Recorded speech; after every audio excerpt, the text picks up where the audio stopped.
pasar a la maestra. Hola, buenos días. Mi nombre es Carla Paulina Heredia Pimentel. Y más que nada queríamos darle continuidad al tema de pobreza que seguíamos en nuestra investigación. La primera pregunta que le queríamos hacer, maestra, es ¿cuál es su opinión ante la pobreza en México? Es un tema sin lugar a dudas complejo, sin embargo no por eso deja de ser una realidad. Desde que existe el ser humano se ha establecido esos roles de clases sociales, entonces pues dejando que siempre tiene que existir ahora sí que ricos y pobres, y tomando en cuenta que no todos nacemos en una situación privilegiada, sino que algunos pueden trabajar para salir de la pobreza y hay otras personas que por más que trabajen para salir de la misma, es prácticamente imposible por las condiciones, ya sea de factores socioculturales, económicos o demás. Bueno, pues sabemos que existen esas clases sociales que no podemos más que nada eliminar de nuestra sociedad porque tienen que existir, por así decirlo. Pero ¿por qué cree que hay tantas personas en ese nivel de pobreza, en esa baja clase social? Tenemos que entender también a la par que México concretamente es un país tercermundista. ¿Qué podemos decir por esto? Que está hecho, la mayoría de las personas que trabajan en México lo hacen para el sector privado o público. Sin embargo, si tú quieres tener un sueldo seguro, prestaciones y demás, siempre tendrás que recurrir aún más al sector público, porque en México la pobreza siempre va a ser un daño latente.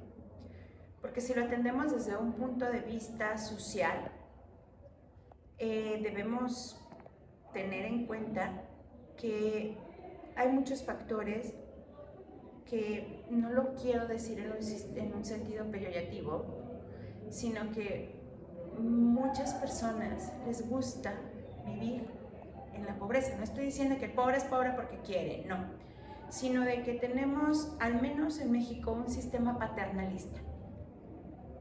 Recuerdo perfectamente cuando estaba, así como ustedes, en la universidad, que decían, si tú quieres tener relaciones sexuales, se te proporcionan los condones o los preservativos.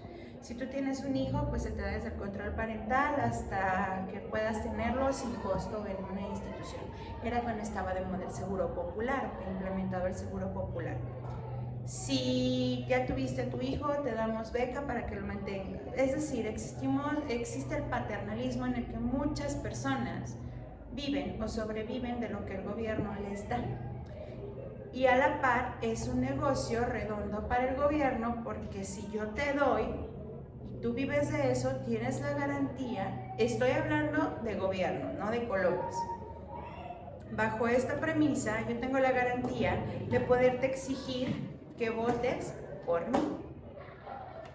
Y también, últimamente, no se puede dejar de lado que muchas personas tienen la creencia de trabajar para el crimen organizado, porque le dan mucho valor al, por ejemplo, por citar un corrido, ¿no? Que si eres pobre, te humilla la gente, y si eres rico, te trata muy bien. Entonces, pues desde ahí vamos viendo que la mayoría de las personas prefieren vivir pobres, sin embargo salir de la pobreza aunque sea un año, porque también otra de las creencias del mexicano es prefiero vivir un año como rey que toda la vida como buey. Buey en el sentido de quienes andan trabaje y trabaje, no lo dije con sentido de insultar. Y si a esto le sumamos que la mayoría de las personas no buscamos cultivarnos, pues ahí tienes todo un conflicto en el sentido de que está conviviendo una cosa con otra para no salir del efecto de la pobreza como tal. Usted, que es habitante de La Piedad, Michoacán, y funcionaria en derechos humanos, ¿qué nos puede decir sobre la pobreza dentro de este territorio? La Piedad, ayer incluso en un foro de participación ciudadana se decía que por estar en frontera tiene unos altos índices de pobreza como otros lugares del estado. Estamos en una tierra demasiado rica en la cuestión ganadera, de agricultura y demás. Sin embargo, en cuestión de industria, a La Piedad sí le hace falta mucho. Como funcionaria de derechos humanos me ha tocado darme cuenta de que hay personas que incluso van y nos solicitan apoyo para poder enterrar a un familiar que falleció porque pues no cuentan con el recurso. Obviamente a veces pensamos que la Comisión de Derechos Humanos está como una defensoría de oficio o como para apoyar en este tipo de situaciones. Nosotros lo que podemos hacer es canalizarlos hacia que no les cobren o les condonen el pago del derecho por la inhumación del difunto. Sin embargo, hay otras personas que, aunque tengan el dinero, y esto sí hay que hacerlo muy preciso, hay personas que, bueno, es muy cierto, ¿cómo lo puedo plantear? Que hay personas que hacen hasta lo imposible por salir de la pobreza, en el sentido de que, así como han llegado a decirnos, si quiere le limpio su escritorio, pero apóyeme. Obviamente no lo vas a hacer. Le decir, ay, sí, límpialo y lo apoyo. Y hay otras personas que por más que tú les digas, mira, existe en tal lugar, en tal dependencia, puedes acudir a desayunar, a que te den, pero a cambio vas a tener que dar 5 pesos. Uy, no, es que pues el gobierno nos tiene que dar. Entonces con esto, de nueva cuenta, caemos en la respuesta de la pregunta número 1.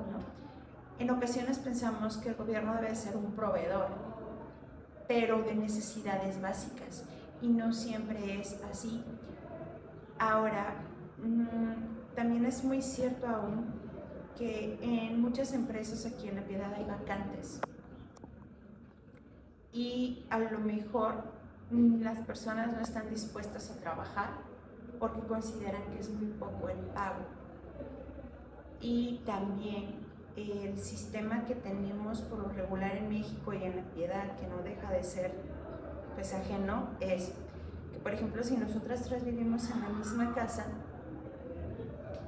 bueno, viven comunas familiares, si lo decimos así, las 3 vivimos en la misma casa, las 3 tenemos que aportar y se reparte de manera equitativa o se ve para las necesidades de la casa, y estamos de acuerdo que eso no va a permitir que alguna de las 3 capitalice. Entonces pues terminamos, a pesar de estar tan en contra del socialismo, terminamos en nuestras familias, no estoy diciendo que sea el caso de las que estamos aquí, pero sí hay mucho de vamos a entregar todo y se reparte de manera equitativa, y esto no permite quizá que las personas logren su máximo potencial a lo que puedan hacer económicamente, creo. Bueno, ¿y qué nos puede decir sobre la diferencia en pobreza antes y ahora con Andrés Manuel López Obrador? Andrés Manuel, desde que empezó a ser presidente de México, tuvo un lema que ya no fue solo de campaña, sino a final de cuentas de sexenio, y era: por el bien de todos, primero los pobres. Sin embargo, no te puedo decir que este plan esté mal como tal, porque hay que ver cuál es la finalidad de él mismo, sino que tenemos que decirlo de el hecho de lanzar un eslogan de campaña o cualquier tipo de eslogan automáticamente impacta. En este caso, Andrés Manuel, lo que le faltó quizá es tener una visión acerca de la globalización, que nos guste o no nos guste, existe y es una realidad. No puedes hoy en día estar apartado, aislado o demás. Si le preguntamos a un adulto mayor por Andrés Manuel, él no te va a contestar que está pobre, él no te va a contestar que es un mal presidente, al contrario, lo va a poner como un buen presidente. en el sentido de que muchos de los adultos mayores, sin embargo, no podían acceder a prestaciones o a servicios de una pensión por X o por Y. O sea, las causas que te dicen son distintas, porque yo trabajé en el empleo informal, porque me fui a trabajar un tiempo a Estados Unidos y aquí no pude cotizar, porque no cumplo con las semanas cotizadas, etc. Si le preguntas a un joven de los beneficiados, jóvenes construyendo el futuro, probablemente te diga que nadie confiaba en él, salvo el presidente le otorgó ese voto de confianza. Si le preguntas a la clase media, sin lugar a dudas te va a decir que se ven involucrados en que cada vez todo está más caro, que la inflación no se ha detenido y que aspiraciones, como él mismo lo ha dicho, que antes podías tener como clase media, ya no las tienes. Si antes salías una vez al año o a la playa, o ya no digamos la playa, un viaje familiar, ahora a lo mejor lo tienes que hacer cada 2 años. Los coches ya no te los financian a 3 años, sino hasta 7 años. Entonces eso te está hablando de una cultura en la que la clase media va a desaparecer y el rico va a terminar siendo más rico y la clase media pobre, y el pobre no va a poder aspirar a la clase media. Entonces, pues, te queda un año y si le cuestionamos acerca de los índices de pobreza, no lo va a aceptar. Sin embargo, la realidad es, desde el momento en que tienes problemas o daños colaterales como el crimen organizado, el gran envío de remesas que se hacen, los mismos migrantes que están llegando a México y que pues muchos por sí hacen el trabajo que los mismos mexicanos no quieren hacer,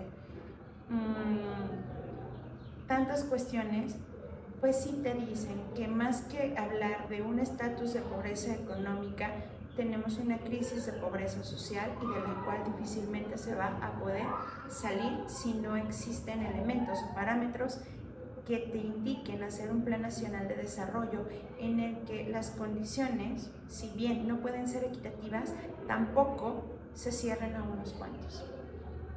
Bueno, maestra, ya vimos con lo que usted nos estaba platicando que realmente pues, es muy difícil para una persona que se encuentra en pobreza salir adelante o aspirar a un futuro pues, con un poquito más de riquezas, y ahora más con Andrés Manuel, pues puede ser que se elimine la clase media y ya no pueda pues, subir la clase pobre.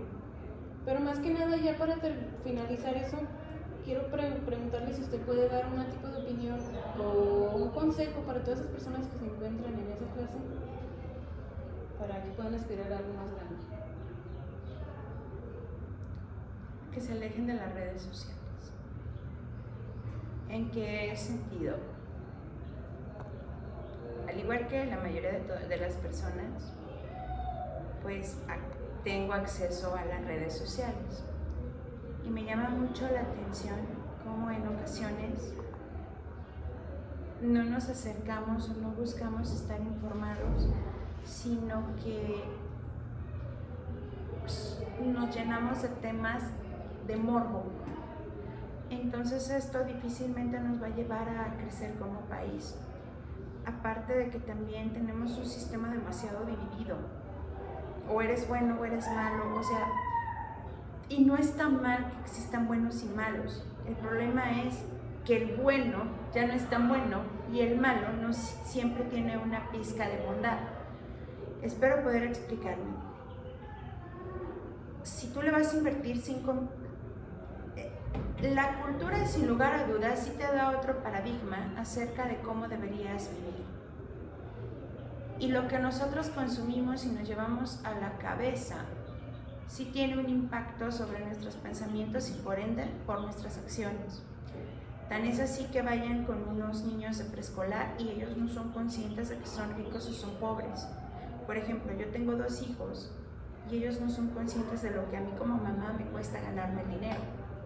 Ellos tienen una necesidad y necesita ser subsanada. Pero a lo que voy es, un niño no hace diferencia entre si un niño es rico o es pobre, si tiene o no tiene. Ellos se fijan en otras cosas. que independientemente de todo termina volviendo crueles. No estoy diciendo que todos los niños sean así, pero que a veces por la manera en la que pensamos, por la manera en que los expresamos, por la manera en la que nos dirigimos, se nos va estigmatizando. Entonces, la única manera en la que podemos salir adelante como país es sin división. No es que los fifís contra los chairos, sino que se trata a final de cuentas de México. Y si en México no hay una buena oportunidad, si en México tú no te preocupas por querer sobresalir del ambiente en el que te encuentras, difícilmente si llegue el mejor presidente del mundo, vas a poder hacerlo, porque tenemos un problema de idiosincrasia. Y no nada más lo digo yo, sino por citar un precedente. Si ustedes leen El laberinto de la soledad de Octavio Paz, se van a encontrar con una frase que dice que el mexicano chinga. Y chinga siempre, perdón la expresión. Pero con todo esto te da un parámetro de que lo de los cangrejos, la cubeta de los cangrejos, es muy cierto en el sentido de que a veces el mexicano somos muy patriotas, pero no tenemos el sentimiento de una verdadera entrega para nuestros connacionales. Entonces ahí sí es no fijarme en lo que hace el otro, sino ver qué estoy haciendo yo y qué me va a convertir, si bien no en rico, si bien no voy a salir de la pobreza, algo que me pueda distinguir como un ser humano honesto y distinto de los demás. Bueno, maestra, pues muchas gracias A sus órdenes. por brindarnos un poquito de su tiempo y darnos parte de su conocimiento. Estuvo muy interesante la plática. Pues sería todo de nuestra parte. Muchas gracias. Gracias a ustedes por considerarme. Éxito.